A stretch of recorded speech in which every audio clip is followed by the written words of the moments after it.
नमस्कार दोस्तों, मैं हूं नीरज राय और आज के वीडियो में मैं बात करने वाला हूं छोटे बच्चों के अंदर होने वाली एक बीमारी के बारे में और इसकी केयर कैसे करते हैं उसके बारे में। तो एक्चुअली आज के वीडियो में हम लोग डिस्कस करने वाले हैं मीजल्स के बारे में।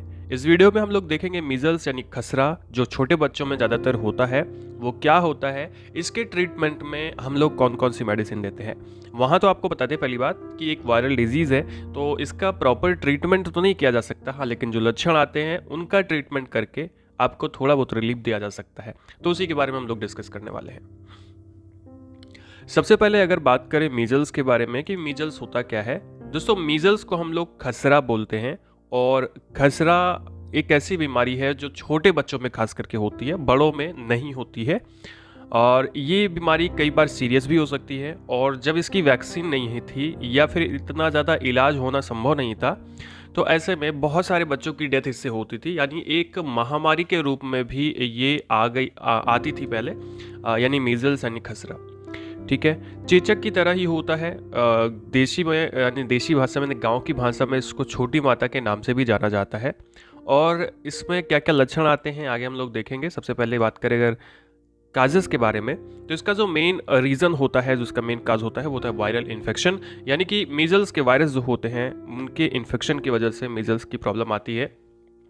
दूसरा जो कारण है वो है कंटामिनेशन, यानी कि मान लीजिए संक्रमण, आप इन्फेक्शन कह सकते हैं। यानी कि अगर किसी एक बच्चे को ऐसा कुछ हुआ है, खसरा हुई है, तो ऐसे में अगर दूसरा बच्चा जिसकी इम्यूनिटी थोड़ी सी लो है वो उसके कांटेक्ट में आता है तो दूसरे को भी कंटामिनेशन हो सकता है। ठीक है, तो इस वजह से क्या करते हैं कि इस जिसको खसरा हुआ है, चेचक हुआ है, उसको अलग कर दिया जाता है, आइसोलेट कर दिया जाता है।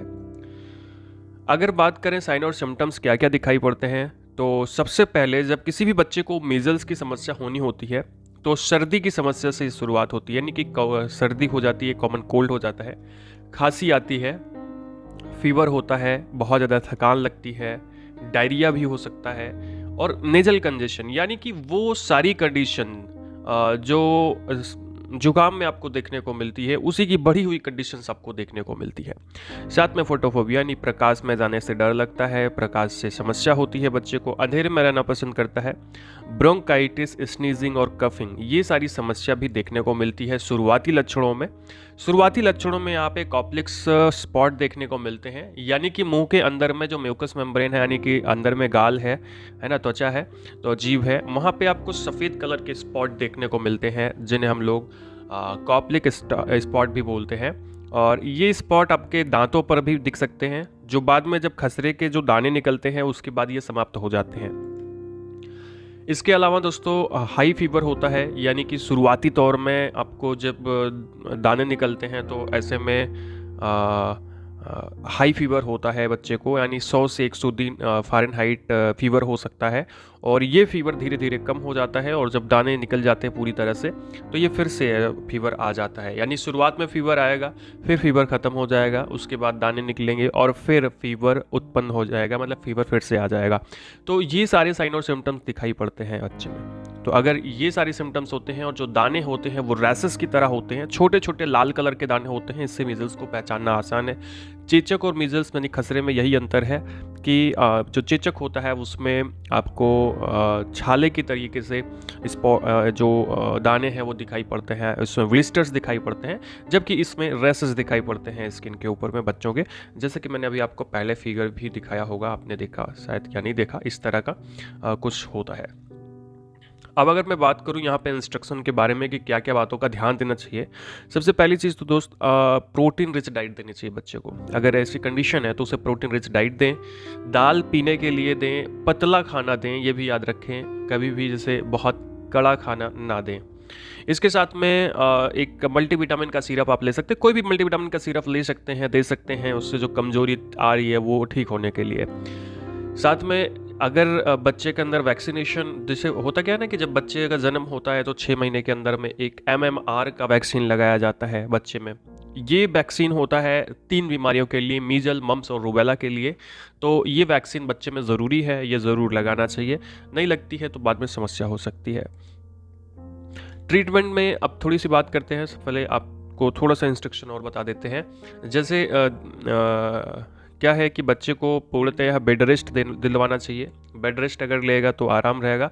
मतलब जब तक दाने हैं तब तक उसे बाहर ज़्यादा ना घुमाएं, ना उठाएं और ज़्यादा चलने ना दें, ठीक है। साथ में ओरल हाइजीन को मेंटेन रखें, मुंह की साफ़ सफाई करते रहें अंदर और बाहर दोनों।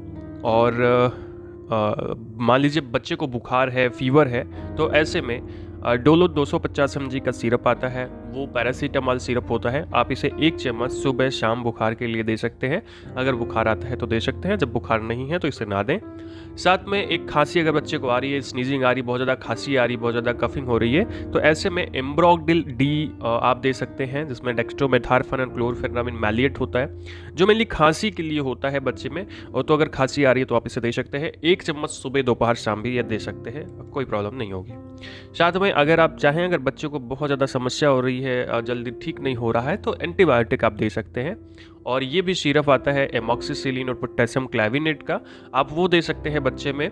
1 चम्मच सुबह दोपहर शाम इसे भी दिया जा सकता है दूसरी मेडिसिन के साथ में। कई बार क्या होता है कि ये जो खसरा है, यानी कि जो मीजल्स है, इसका प्रकोप आँखों में बहुत ज़्यादा होता है।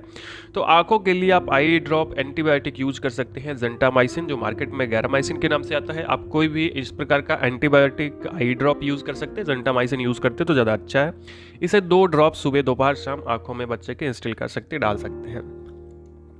तो दोस्तों ये था आज का वीडियो, जिसमें हम लोगों ने बात किया कि बच्चों के अंदर होने वाला खसरे के बारे में। खसरा किस तरह की बीमारी है, आप जानते होंगे, आपने देखा होगा, तो उसे ठीक करने के लिए आप ये सब कर सकते हैं, ऐसे तो उसकी केयर कर सकते हैं। पूरा वीडियो देखने के लिए बहुत बहुत धन्यवाद। मिलते हैं नेक्स्ट वीडियो में दोस्तों। आप हमें हेल्थ में केयर चैनल पर भी सब्सक्राइब कर सकते हैं, लिंक आपको डिस्क्रिप्शन में मिल जाएगा।